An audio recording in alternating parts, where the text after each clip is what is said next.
In this video, we're going to take you through configuring your Asus eWAN router.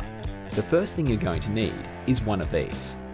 Connect your modem to the optical network terminal or network termination device or Fibre box via the WAN port of your modem using an Ethernet cable. The port might also be labelled as WAN/WAN, WAN/LAN 4, or Internet. Make sure it's plugged into the wall and the power is on.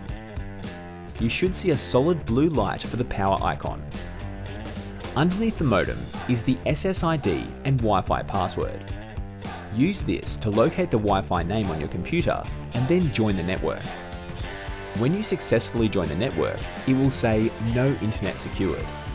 This is because we haven't configured or set it up yet. Open the internet, browse on your computer or phone, and type in 192.168.1.1. You can also check the bottom of the modem for the correct IP address if that doesn't work. You'll be prompted for a username and password. Username in lowercase is admin. Password in lowercase is admin. You can also check the bottom of the modem.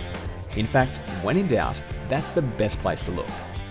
If you see this interface, you've been taken to the configuration panel. Go to Advanced Settings and select WAN.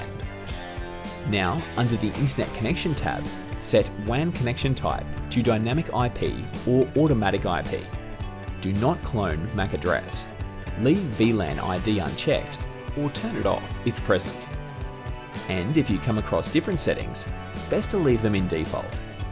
Click Apply.